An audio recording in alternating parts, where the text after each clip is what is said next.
O governo do estado de São Paulo está fazendo uma revisão dos benefícios fiscais como parte do Plano São Paulo na direção certa. O programa inclui medidas para reduzir despesas correntes e otimizar os gastos. E o nosso convidado agora é o secretário da Fazenda do estado de São Paulo, Samuel Kinoshita. Tudo bem, secretário? Mais uma vez, obrigado pela atenção, pela gentileza. Bem-vindo e boa noite.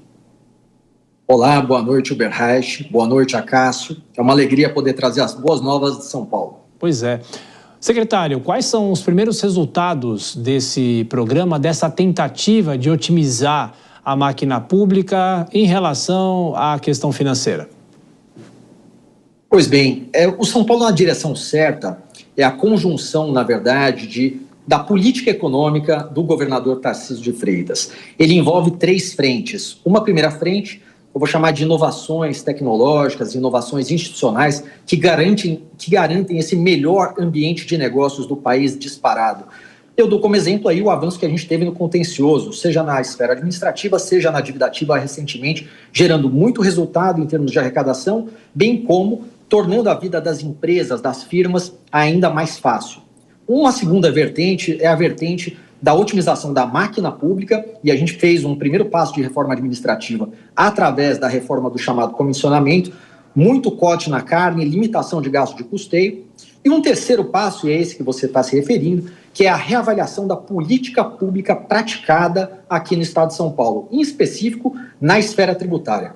A revisão desse gasto tributário é um desejo, é uma vontade de muito tempo, de muitos economistas que preconizam a necessidade de se fazer uma boa análise daquilo que é praticado na esfera tributária e que, francamente, nos últimos 30 anos a gente viu muito pouco disso. O governador Tarcísio de Freitas dá uma demonstração de modernidade e reformismo e os resultados são simplesmente impressionantes. Nós tínhamos, no final do ano passado, 263 benefícios tributários no estado de São Paulo. Durante esse ano, foi feita essa revisão de maneira muito técnica, com muita coragem, e é necessário ter essa coragem política, e 88 desses benefícios não foram renovados, ou seja, 1/3 deles não foi renovado. Em termos de estimativa de renúncia, nós estamos falando em 10,3 bilhões de reais, cerca de 15% em termos de estimativa de renúncia. É um movimento muito pronunciado, que traz um frescor em termos de política pública moderna sendo praticada aqui no estado de São Paulo. Secretário, vou chamar o Acácio Miranda, nosso comentarista, para fazer a próxima pergunta, falando sobre a Secretaria da Fazenda aqui do estado de São Paulo. Professor Acácio. Secretário, boa noite, prazer tê-lo conosco. O senhor falou bastante sobre essas medidas de contenção de gastos que estão sendo adotadas pela Secretaria, mas eu queria, uma dúvida de verdade. Desde o pós-Covid, nós falamos muito sobre uma redução na arrecadação dos entes públicos, muito por conta de um eventual enfraquecimento da indústria, dos setores de serviço, daqueles setores que mais produzem. No nosso estado, especificamente, olhando para os 2 últimos anos, nós tivemos uma queda de arrecadação, essa arrecadação se mantém estável, há um aumento, perspectiva de aumento. Como é que está a nossa situação, secretário? Boa pergunta, professor Acácio. No ano de 2023, todos os estados, e São Paulo em particular, tiveram uma frustração de arrecadação. O ano de 23 foi muito duro.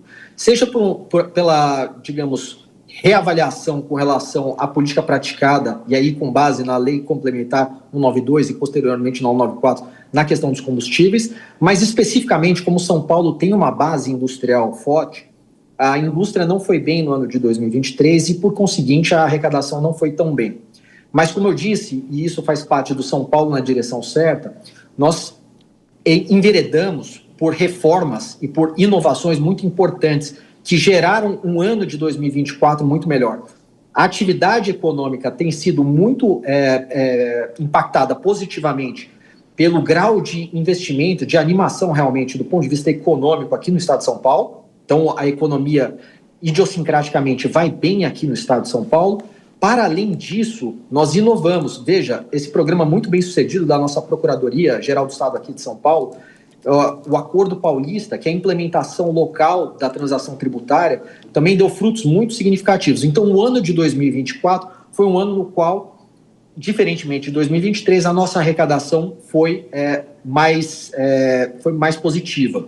Olhando para frente, é importante que São Paulo esteja robusto. Existem muitas incertezas do ponto de vista global e local aqui do nosso país, no plano nacional.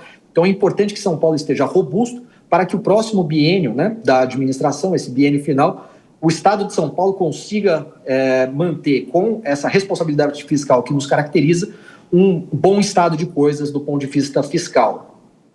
Secretário, tem um ponto que é muito interessante, que quando eu já conversei com outros secretários da Fazenda aqui em São Paulo, nos tempos de repórter aqui da Jovem Pan, quando o governo federal, os governos dos estados lançam programas de renegociação de dívidas, sempre há aquela crítica que isso premia o mal pagador.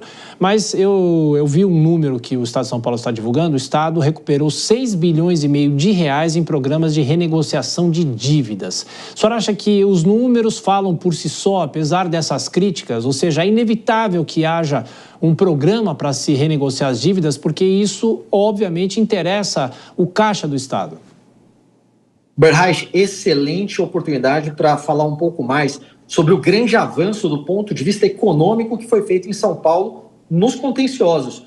No contencioso administrativo, nós demos bons incentivos através do programa chamado Resolve Já, que o governador colocou e a Assembleia aprovou no ano de 2023, e na esfera já com a dívida judicializada, né, a chamada dívida ativa, a proposta foi o chamado Acordo Paulista, que é a implementação local do motor da transação tributária que funcionou tão bem na esfera federal que nós vislumbramos quando trabalhávamos lá na última administração. Desde 2019 foi um sucesso muito grande por parte da Procuradoria-Geral da Fazenda Nacional.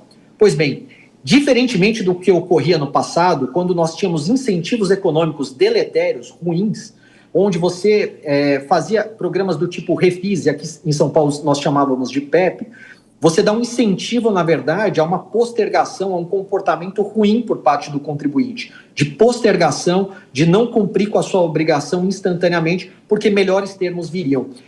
Neste caso, aqui em São Paulo, nós criamos programas que dão os bons incentivos econômicos. Ou seja, nós conseguimos tivemos ótimo influxo do ponto de vista de arrecadação, mas os incentivos econômicos foram muito bem construídos, sem ter esse incentivo deletério de se postergar qualquer coisa. Pelo contrário. Então, a característica é completamente diferente, o Berraich. Ô, secretário, eu queria que o senhor aproveitasse a nossa audiência, porque todo começo de ano é a mesma coisa. A gente tem o início da cobrança do IPVA, então na segunda-feira nós já temos os proprietários de veículos com final de placa 1, já devem começar a pagar o imposto, mas eu sei que há um cronograma muito grande. Eu também sou do tempo que aqui se parcelava o IPVA em apenas 3 vezes, com desconto de 3%. Então, eu queria que o senhor passasse o serviço para quem tem carro registrado aqui em São Paulo, pagamento. É importante aproveitar e prestar serviço para quem nos acompanha, por gentileza, secretário. Não, sem dúvida, é uma alegria poder falar com o cidadão paulista. O desconto para o pagamento à vista é de 3% mantido e o parcelamento possível é de 5 vezes sem essa possibilidade do desconto. Evidentemente, eu acho que tem uma característica até importante, o Berraich, de ser destacada, a possibilidade do pagamento utilizando o Pix, que é uma ferramenta tão importante que foi, digamos, avantajada aí nos últimos anos aqui no Brasil e que permite ganhos tanto para a administração, porque tem tarifas melhores, e muito para a população, que facilita a vida da população. Imagine que um contribuinte que tem que parar de trabalhar, entrar numa fila de uma lotérica para pagar, hoje ele tem a possibilidade de fazer esse pagamento de maneira muito mais fácil, simples, graças ao Pix aqui no nosso país, e nós, felizmente, implementamos com muita força na Secretaria da Fazenda. E, secretário, mais uma dúvida, antes de passar para mais uma pergunta do professor Acácio, que já deve estar preocupado com o pagamento do IPVA, disso eu não sofro porque eu optei por não ter carro na minha vida, viu, secretário? Então, não pago o IPVA no começo do ano. Mas eu queria perguntar o seguinte para o senhor, hoje, carros com mais de 20 anos não pagam IPVA aqui em São Paulo, mas outros estados já adotaram os 10 anos, né? Carro acima de 10 anos não paga mais o IPVA. Isso é possível ou isso não interessa a essa gestão? Bom, a gestão tem feito uma reflexão muito profunda com relação a esse tributo.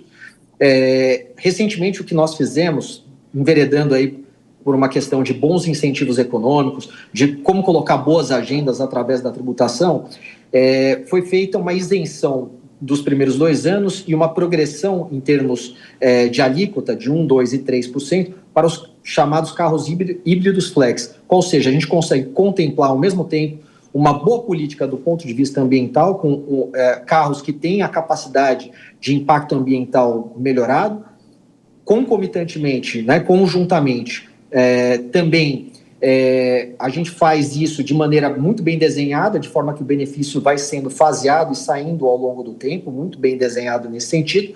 E, por último, algo muito importante é que isso, de alguma maneira, está totalmente alinhado com a política, digamos, energética e estratégica do Estado de São Paulo. Então, nós temos uma indústria que, das últimas décadas, foi muito bem fomentada aqui no Estado, de uma energia limpa, no caso o etanol, e de um setor automotivo muito moderno que consegue implementar essa modalidade de propulsão.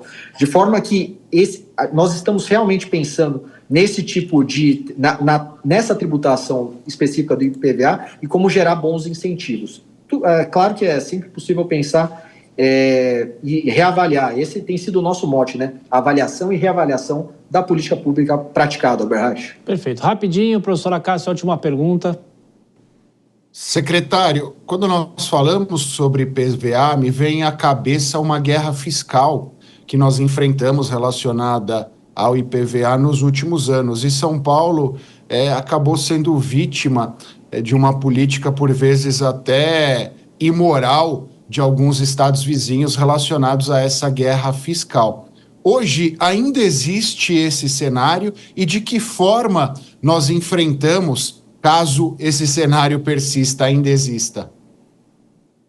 Olha, essa possibilidade daquilo que os economistas costumam chamar de uma corrida para o fundo, né? Onde você tem um comportamento que, ao fim e ao cabo, de maneira dinâmica, ele é deletério para todos, você acaba corroendo a sua base de arrecadação e não necessariamente gerando nada em prol da sociedade. Isso aconteceu muito no ICMS e em alguma medida no IPVA. Com algumas, digamos, deliberações mais recentes, eu diria que isso tem sido algo limitado, até por comportamento de segmentos específicos que lidam com os carros, locadoras, etc. Isso tem sido mais limitado, mas ainda é algo presente e que é um bom ponto que você fez, viu, Acácio? A gente vai ter que pensar muito por conta dessa reformulação da tributação do consumo no Brasil. Da reforma tributária foi também inserida a questão do IPVA de embarcações e aeronaves, algo que a gente, no plano do CONFAS ou do CONCEFAS, os secretários de Fazenda vão ter que se concatenar, vão ter que conversar para evitar que haja uma corrida, como a gente vislumbrou em outros episódios, seja no ICMS ou mesmo no IPVA dos automóveis, em alguns períodos recentes. Secretário da Fazenda do Estado de São Paulo, Samuel Kinoshita. Secretário, muito obrigado pela atenção, pelos esclarecimentos. Volte mais vezes aqui à Jovem Pan para essa prestação de contas e de serviço muito importante para os nossos espectadores e ouvintes também. Grande abraço, obrigado. Muito obrigado, um abraço.